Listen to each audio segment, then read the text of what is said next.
15 de mayo de 2018, la empresa Kellogg's anunció el cese de sus operaciones en el país. La razón, las restricciones acabaron con su capacidad de producción.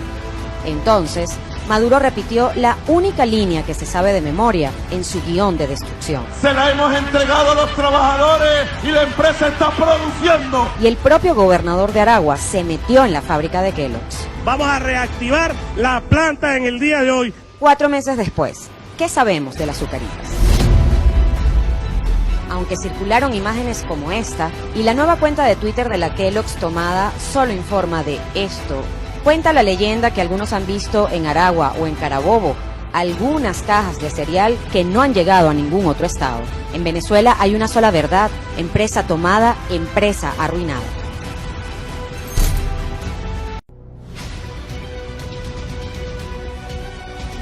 Al grito de exprópiese, Hugo Chávez anuncia la toma de una de las empresas de productos lácteos del país. El gobierno de Hugo Chávez concretó la toma el 14 de marzo de 2008. Aquí no se va a ir nadie, a menos que alguien se porte mal y empiece a tirar piedras. Y como era de esperarse, la producción bajó. No hay materia prima, y sus trabajadores fueron engañados por unas mejoras que nunca llegaron. Los trabajadores sin uniforme, se nos adeuda pasivos laborables. 10 años después de la expropiación y con la desaparición de sus productos de los anaqueles, los farsantes no se cansan de mentir. Fedecámara, Consecomercio y Venanción están detrás de la guerra económica contra el pueblo. Lácteos Los Andes es otra confirmación de que en Venezuela, empresa tomada, empresa arruinada.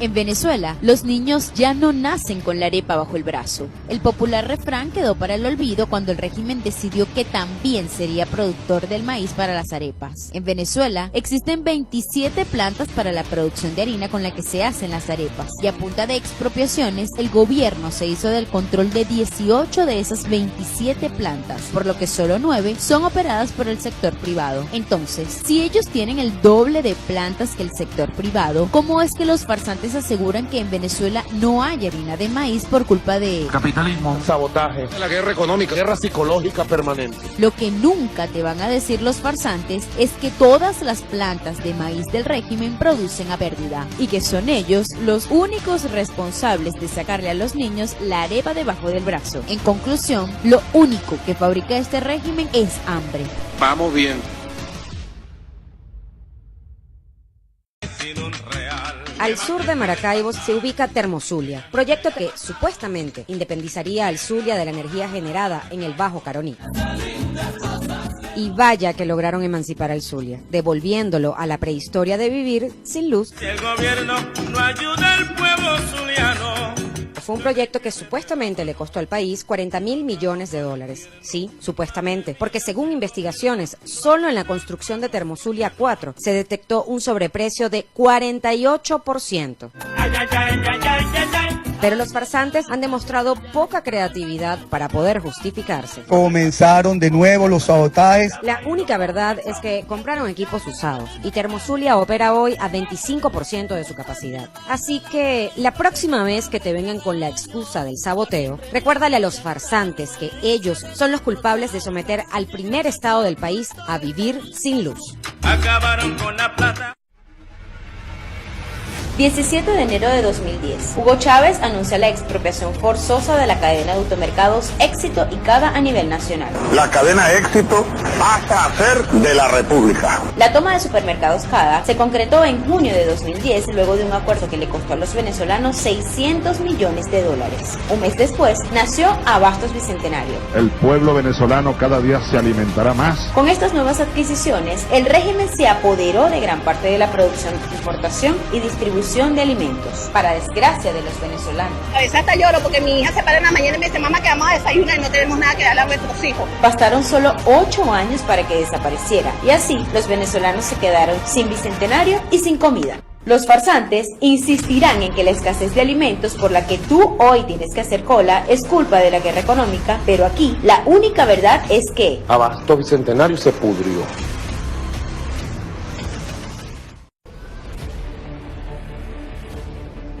Hacienda El Charcote. En los 90 producía 1,25 millones de kilos de carne al año. Expropiada en 2004, para mayo de 2009 la hacienda no producía ni una res. Expropiación de fincas al sur del lago. ¿Quién no recuerda a Juan Carlos Loyo con el arma en su cintura tomando 47 fincas en el sur del lago de Maracaibo? Tan solo 9 meses después del show, la producción de carne había caído 25%. Hato Piñero. Para el momento de su expropiación se entregaron 13.000 cabezas de ganado. 5 años después, ni siquiera le habían pagado el hato a sus dueños. Hato el Frío, expropiado en 2008 con 25.000 cabezas de ganado. 2 años después, los trabajadores reportaron que las reses habían sido sacadas del hato ilegalmente para ser sacrificadas. Esta es la ecuación de los farsantes. Tomaron 5,8 millones de hectáreas y en paralelo a cada expropiación aumentaban las importaciones de alimentos. Y hoy lo único que los farsantes producen en el país es desolación y tristeza. Ya están sonando. ¿Quién no se acuerda de este comercial? El Café Fama de América, con más de 100 años de tradición en el país, se convirtió en un recuerdo lejano cuando en el año 2010 fue expropiada. Y aplicamos desde este momento la medida de ocupación temporal. Y no hay que ser adivino para saber qué pasó con Fama de América. En 2017 no producían ni 600.000 kilos de café, cuando antes producían 12.000 toneladas. Con la misma suerte corrió Café Madrid. En mayo de este año solo produjeron 7.749 kilos. La empresa está en quiebra.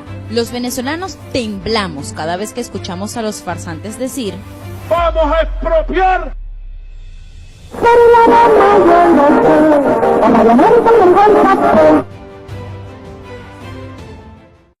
Año 2009. El gobierno de Hugo Chávez anunció que Venezuela contaría con una línea de ferries que cubriría la ruta La Guaira-Margarita. Para ello, había adquirido el ferry HSS Discovery. Llegó al puerto de Guanta en octubre de 2009. 2 meses después, fue anclado en La Guaira, pero pasó el 2011 y el barco no había logrado su primer viaje, pues resulta que el ferry más veloz, el más grande, que le costó al país $55 millones, no estaba hecho para atracar en puertos venezolanos. Entonces los farsantes hicieron lo de siempre: estafar a los venezolanos. Medios de comunicación reseñaron que la nave se usaba de manera regular para fiestas privadas de amigos de la revolución. En marzo de 2012 apareció en Curazao, donde fue retenido por supuestamente contrabandear combustible. Y es así como llegó a su final. El buque, que nunca zarpó, pasó varios años en Curazao, hasta que, según información extraoficial, en 2015 fue trasladado a Turquía para ser desmantelado. Esta es la historia que demuestra que los farsantes son peores que el salitre. Todo lo que tocan lo destruyen. El top de expropiaciones que acabaron con el azúcar en el país.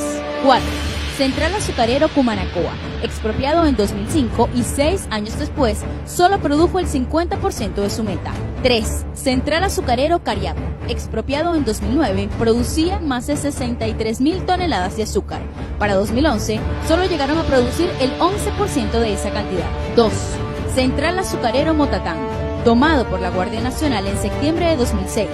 6 años después, producían menos del 10% de la capacidad instalada de la planta. 1. El caso más emblemático es el famoso Complejo Agroindustrial Azucarero Ezequiel Zamora. Procesaría el 20% de la demanda de azúcar en el país y a duras penas arrancó en 2011. Hoy está prácticamente en ruinas.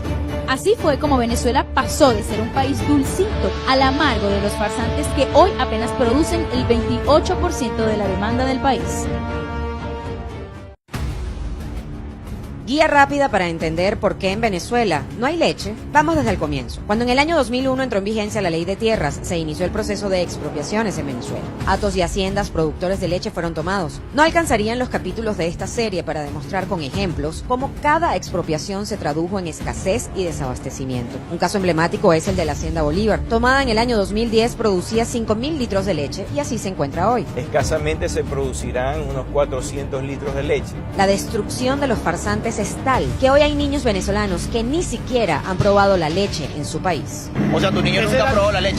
No, la probó aquí. Pero los farsantes creen que pueden seguir engañando a los venezolanos, que desde las colas para comprar comida se preguntan: ¿dónde están las empresas del Estado que expropiaron y las mercancías de ellos no están? Así es, y aunque muchos venezolanos ya no les creen, este video es para aquellos que todavía confían en que con los farsantes podrán conseguir al menos un vasito de leche. Año Año 2008. Los farsantes venían rondando a las cementeras Holcim, Lafarge y Cemex. Que no se llegó a un acuerdo con Cemex, le dije, bueno, tomemos las plantas, pues. Y así fue. Uno de estos farsantes, que hoy pretende pasar agachado como responsable de la destrucción del país, hizo el mandado. Se fueron a medianoche a la planta de Cemex en Anzoátegui. Esperaron a que el reloj marcara las 12 de la medianoche. Y se acabó Cemex. La toma de Cemex le costó a los venezolanos 750 del 90% de la producción en el país, y ya para 2015 se produjo 41% menos cemento que en 2007. Y el cemento queda en manos de los ladrones. Los farsantes que amenazaron, tomaron y destruyeron ahora son los jefes de la mafia que decide cómo, a quién y a cuánto se vende el saco de cemento en el país. Esta es la triste historia de 3 empresas que fueron pulverizadas como el cemento.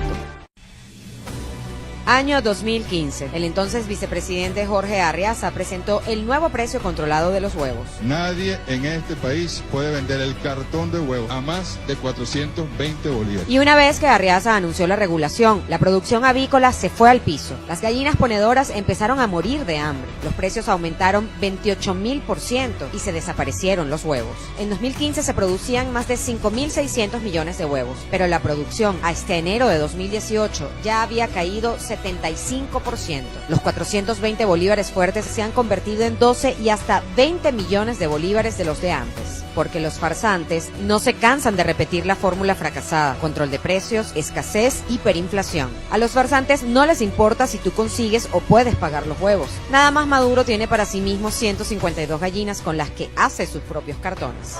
Si ellos lo hacemos, ¿por qué no lo podemos hacer todo, verdad, Silvia? Este es un breve recuento de las primeras piedras con las que los farsantes han hecho tropezar a todo un pueblo. La construcción del tercer puente sobre el río Orinoco trae el desarrollo social y económico al sur de Venezuela. Esta obra se inicia con la colocación de la piedra fundacional en el marco del anuncio de la revolución petroquímica efectuada por el presidente Hugo Chávez Fría. El aeropuerto internacional tiene que sembrarse aquí para contribuir poderosamente al desarrollo integral. 19 de noviembre de 2006 fue colocada esta piedra fundacional en una transmisión con el presidente Chávez. Ahí está la piedra y el monte, que es nuevo. Tropecé de nuevo con la misma piedra.